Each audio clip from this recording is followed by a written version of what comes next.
నుంచి వచ్చినటువంటి అమ్మాయి తను అత్యుత్సాహంతో ఆమె చేసిన పనికి ప్రభుత్వం అనడానికి సిగ్గనిపించట్లే మీకు?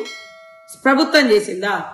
మీరు ఎంతో మంది సినిమా యాక్టర్లతోటి ఆ యాక్టర్లు ఈ యాక్టర్లు ఈ వెంకలు ఆ వెంకలు ఆ వంకలు ఈ వెంకలతోటి వాళ్ళ కోసం హైదరాబాద్ నంతా ఏదోదో చేసినప్పుడు గుర్తుకు రాలే మీకు తెలంగాణ ఆత్మగౌరవం?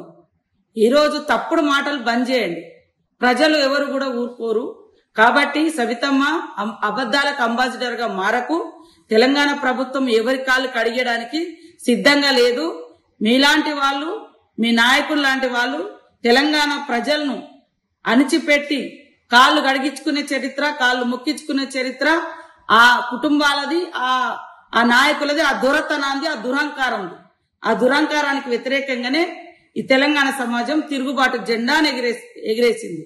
కాబట్టి ఇక్కడ నిన్న జరిగిన దాంట్లో కేవలం మేము తెలంగాణ సంస్కృతి, గిరిజన సంస్కృతి సాంప్రదాయాల బద్దంగానే మేము అక్కడ చేసినాం. కాకతీయుల వారసత్వాన్ని, కాకతీయుల యొక్క పరిపాలనను, రుద్రమాదేవి యొక్క శౌర్యాన్ని, పౌరుషాన్ని అక్కడ కళారూపంలో కూడా ప్రదర్శించడం జరిగింది. సక్సెస్ అయినందుకు మరి ఓర్వలేక రకరకాల కామెంట్ చేస్తారు. అధికారం పోయిన తర్వాత ప్రజలు గుర్తుకొస్తారు. అధికారం పోయిన తర్వాత నీకు ఆత్మగౌరవం గుర్తుకొస్తుంది. ఏం ఆత్మగౌరవం ఉండేనే నీకు? ఇవంక ఏమని ఆమె తోకబట్టుకొని తిరిగి ఆమె కోసం హైదరాబాద్ అంతా నీట్గా చేసిరు ఆ రోజు. కాబట్టి ఇవాళ అబద్ధాలకు అంబాసిడర్ గా మారే సవితమ్మ, అదేవిధంగా బీఆర్ఎస్ నాయకులు తప్పుడు ప్రచారం చేసుకోకండి. తప్పుడు ప్రచారాలతో మీరు ఇవాళ మీ పరువు మీరే తీసుకుంటారు. 32 మళ్ళీ చెప్తున్నా, 33 మందిలో ఒక అమ్మాయి, ఆమె కూడా ఆ ఈవెంట్ మేనేజ్మెంట్ నుంచి వచ్చినటువంటి అమ్మాయి, ఆమెకు ఆమె అత్యుత్సాహంగా చేసింది తప్ప ప్రభుత్వం ఎక్కడా చేయలేదు. నిన్న ఓరుగల్లు జిల్లాలోని ఓరుగల్లులో 1000 స్తంభాల గుడి కానీ, మరి ములుగు జిల్లాలో రామప్ప దేవాలయంలోకి వచ్చినటువంటి మిస్ వరల్డ్ కంటెస్టెంట్స్ కు అద్భుతంగా అన్ని రకాలుగా ఏర్పాటు చేయడంలో మరి ఈ 2 ప్రాంతాల్లో కలెక్టర్స్ కానీ, పోలీస్ అధికారులు కానీ అప్రమత్తంగా ఉండి అన్ని రకాలుగా మరి ఏర్పాట్లు చేసినందుకు, ఆ యొక్క ఈవెంట్ను, ఆ యొక్క పర్యటనను విజయవంతం చేసినందుకు మా ములుగు జిల్లా కలెక్టర్ గారికి, ఎస్పీ గారికి, అక్కడ పనిచేసినటువంటి ఇతర అధికారులకు, అదేవిధంగా వరంగల్ హన్మకొండ కలెక్టర్స్ కు, అక్కడ సిపి గారికి, పోలీసు అధికారులకు, మిగతా ఎండోమెంట్ అధికారులకు అందరికీ హృదయపూర్వక ధన్యవాదాలు, నమస్కారాలు తెలియజేస్తాను. అక్కడ అద్భుతంగా సక్సెస్ అయిందని కళ్ళల్లో బీఆర్ఎస్ నాయకులు నిప్పులు పోసుకొని ఎక్కడ ఏం దొరుకుతా అని మరి కోడిగుడ్డు మీద ఈకలు బీకే ప్రయత్నం చేస్తా ఉన్నారు. ఈ వంక తోక పట్టుకొని తిరిగినటువంటి గత బీఆర్ఎస్ నాయకుడు మరి వాళ్ళు వచ్చినప్పుడు, ఈ వంక ఆ వంకలు వచ్చినప్పుడు మీరు ఎలాంటి సంస్కృతిని, సాంప్రదాయాన్ని పాటించిరో ఒకసారి గుండెల మీద చేసుకొని చెప్పాలి. ఈ రోజు నిన్న జరిగినటువంటి సంఘటనలో 33 మంది కంటెస్టెంట్స్ వస్తే 32 మంది వాళ్ళ కాళ్ళు వాళ్ళు కడుక్కొని మరి గుళ్ళోకి రావడం జరిగింది. ఇవాళ మన ఇళ్లలోకి కానీ, గుళ్ళల్లోకి కానీ ఎవరైనా వచ్చినప్పుడు కాళ్ళను శుభ్రం చేసుకొని రావడం మన సాంప్రదాయం. ముఖ్యంగా గిరిజన ప్రాంతాల్లో మరి కాళ్ళకు నీళ్లు ఇవ్వడం, కాళ్ళు కడుక్కున్నాక ఇళ్లలోకి రావడం మా సాంప్రదాయం. ఆ సాంప్రదాయాన్ని మేము పాటించడం జరిగింది.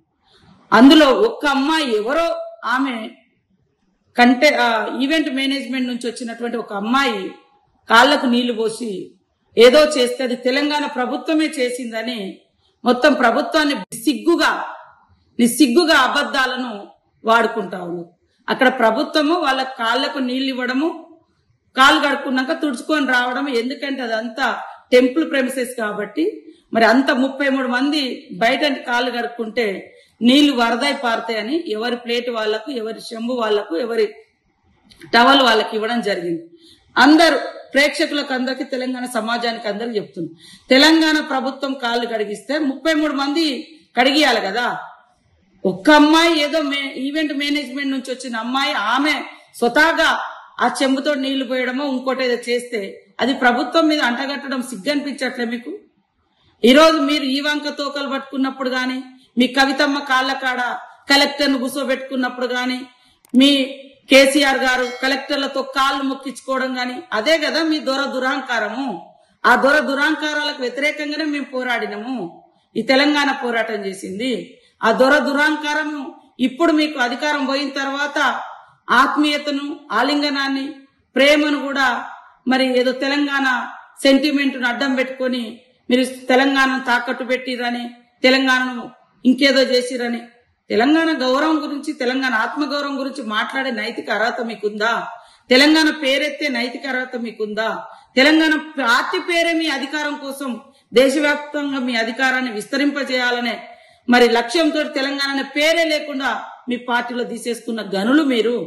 దానికి తోడు ఈ మధ్య కాలంలో మరీ సబితా ఇంద్రారెడ్డి గారు మా ములుగు మీద పచ్చి అబద్దాలకు అంబాసిడర్ గా మారింది.